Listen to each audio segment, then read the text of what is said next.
E no vídeo de hoje eu quero dar algumas dicas, alguns conselhos para você que está pensando aí em iniciar a sua transição capilar, tá? Eu vou ser bem direta. Eu passei pela transição capilar recentemente, né? Tem mais ou menos uns 3 meses que eu fiz o meu BC. 3 meses? Outubro, novembro, dezembro, janeiro. Vai fazer 4 meses já que eu fiz o meu BC. E eu fiquei exatamente 1 ano e 2 meses em transição capilar. E, enfim, esse processo foi muito bom pra mim, muito importante, tanto para eu me autoconhecer, quanto para eu entender, né, como funciona de fato esse processo de você, enfim, deixar de utilizar uma química, conhecer seu cabelo natural.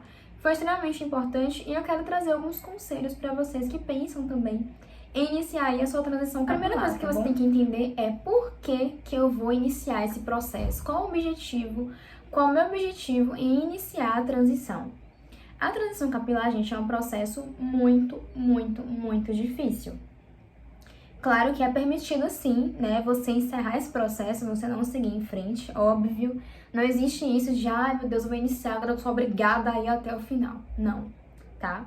No meio do caminho você pode realmente não se identificar tanto assim com o seu cabelo natural e querer voltar a utilizar alguma química, alisamento que você usava antes. Ok, você não é obrigado enfim, né, dar continuidade ao processo se você não tá se sentindo bem com aquilo. Porém, quando você tem uma consciência do porquê que você tá fazendo aquilo ali, isso te motiva a continuar indo até o final, mesmo tendo ali alguns obstáculos, né? E o principal deles é a sua autoestima. Você precisa ter a consciência de que a sua autoestima, ela vai estar sendo colocada à prova, ela vai estar em jogo quando você inicia o processo de transição capilar. Por mais que você seja uma pessoa que não tenha problema, né, de autoestima, como eu também não tinha. Eu nunca tive problemas de baixa autoestima, ou enfim, problema com o meu corpo, com a minha aparência, eu nunca tive. Porém, durante esse processo, eu tive sim o que todo mundo tem, que é super normal, né? Que é você se sentir o tempo todo, enfim, meio estranha, não reconhecer muito a sua imagem, não gostar muito do que tá vendo no espelho. E isso era por conta do meu cabelo, não era meu corpo, não era meu rosto, era somente por conta do meu cabelo. E pra gente que gosta muito de cabelo, que gosta de cuidar, de tratar, né, é como se fosse ali uma parte importante da nossa autoestima, o nosso cabelo. Pra toda mulher, na verdade, né? Mas tem algumas mulheres que têm uma coisa mais, um apego maior com o seu cabelo. Então acaba sendo um processo totalmente desafiador, né, pra quem tem essa coisa com o cabelo. E é meu caso, pra mim foi extremamente desafiador. Porém, como eu falei pra vocês, eu tive a consciência de que naquele momento, né, independente do quanto ia durar minha transição capilar, acabou durando 1 ano e 2 meses, mas poderia durar até mais tempo. Independente do tempo que ela ia durar, seria um processo em que eu ia priorizar a minha saúde acima da minha beleza. Então foi o que eu coloquei, né, como, enfim, questão mesmo de criar consciência. Eu criei a consciência de que naquele momento era o momento de eu focar na minha saúde, na saúde do meu cabelo. Que a química não fazia bem para o meu couro cabeludo, não fazia bem para o meu cabelo, que já é um cabelo naturalmente fino, e que eu tinha que focar naquele momento ali na questão da minha saúde e deixar um pouquinho de lado a questão da minha beleza, né, de me sentir sempre bonita. Claro que não é uma coisa, não é generalizando, tá? Mas de forma geral tem as exceções e de forma geral é um processo muito difícil, é muito doloroso e vai sim mexer com a sua autoestima. Então tenha muito bem definido qual o seu objetivo ao você entrar na transição capilar, para que você consiga de fato ir até o final. Mesmo porque se você inicia o processo é porque você quer continuar e quer ver na frente o resultado. Então inicie o processo sabendo que não vai ser fácil, que você vai se olhar e vai se sentir feia algumas vezes, na maioria das vezes, mas que no final vai valer a pena e como todo processo tem um tempo de início, meio e fim.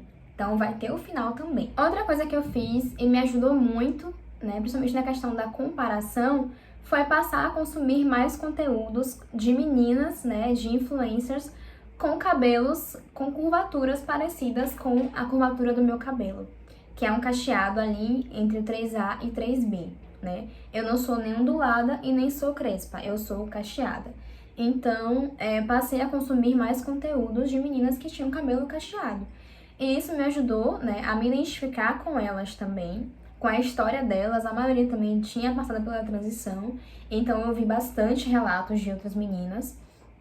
E, enfim, fotos, imagens, penteados, dicas de cuidados, tudo isso eu passei a consumir durante a transição para que eu me sentisse um pouco mais dentro da minha realidade e não tão fora, né?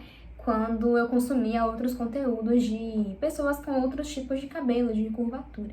Então é uma outra dica muito boa que vai te ajudar muito na questão de você olhar para aquela pessoa e se identificar e também passar a pensar, poxa, realmente eu posso até me identificar de fato, né? No final do processo você é como essa menina, você é parecida com ela, então talvez meu cabelo realmente seja bonito, eu só não consiga ver a beleza dele agora. Então é importante sim que você, enfim, tente se identificar com pessoas que tenham histórias parecidas com a sua, né? Histórias de vida, enfim, que passaram também pela transição e que tenham cabelos parecidos com o seu. É questão mesmo de se identificar. Pra mim funcionou muito. É uma coisa que eu super aconselho você a passar a fazer também. Outra coisa, né, que tem sim os seus pós e contras, mas que também me ajudou bastante, foi utilizar fontes de calor, né, aí pra me ajudar a amenizar a questão da minha autoestima, de eu olhar para o espelho e me sentir bem. Eu sei que muita gente condena, várias meninas que eu acompanhei durante a transição, que eu passei, né, a assistir vídeos, a acompanhar, condenam a pessoa a utilizar secador e prancha na transição. Tudo bem, eu não julgo quem condena, mesmo porque tem o seu contra, né? Porém, eu sou muito flexível e eu acho que se você já não tá muito bem, porque já é em si um processo muito difícil, né, de se passar, dá pra você utilizar algumas ferramentas pra amenizar, né, a sua dor naquele processo, pra tornar ele um pouco mais leve. E foi o que eu fiz. Claro que tiveram sim as consequências negativas, né? Algumas partes do meu cabelo, principalmente na parte da frente, que já estavam ficando cacheadas, acabaram alisando, né, por conta da prancha, mas também me ajudou muito. Foi uma coisa que me ajudou, principalmente na hora de sair para alguns lugares, na hora de sair à noite, a me sentir mais bonita. Então, é uma coisa que eu não abriria mão, não abri mão na minha transição e também não abriria mão novamente se passasse novamente pelo processo de transição, né? Não abriria mão, utilizaria sim, claro que dentro das normas, né, gente? Dentro da temperatura adequada, com proteção térmica, mas eu acho sim que é importante você utilizar, mesmo tendo ali o contra, né, que é esse risco de seu cabelo, que já tá ficando um pouco mais, né, na curvatura natural dele, tem um alisamento térmico, mas isso é muito relativo, vai do tipo do seu fio. Meu cabelo teve um alisamento térmico com a prancha por conta do diâmetro, meu cabelo é extremamente fino. Mas se o seu cabelo for um pouco mais grosso, você pode sim, né, tá utilizando pelo menos uma vez por semana, aos finais de semana, aí durante a semana usar seu cabelo natural. Enfim, é um conselho meu para que facilite, né, te ajude a se sentir melhor consigo mesma. Não seja tão radical como eu fui, muito radical. Por que eu tô dizendo isso? Meu cabelo, quando eu iniciei a transição, né, quando eu me dei conta que eu queria passar pelo processo, ele tava aqui, né, um pouquinho abaixo dos 6, besteira, aqui mais ou menos. Daí eu quero entrar em transição e tal, e cortei um palmo, ou seja, ele ficou mais ou menos aqui. Depois, na próxima semana, eu já cortei de novo, ele ficou no ombro. Então, por mais que tenha me ajudado a acelerar o processo de transição capilar, em questão do tempo, né, eu fiquei só 1 ano e 2 meses em transição, que foi relativamente um tempo ok, rápido. Mas, em contrapartida, foi um contraste muito grande de tamanho. E meu cabelo tava realmente com um tamanho legal, tava crescendo, eu tava vendo, tava gostando dele no tamanho que tava. Então isso me afetou muito, né? Eu senti muita falta do meu cabelão de cara. E eu nem era tão cabelão assim, tava aqui.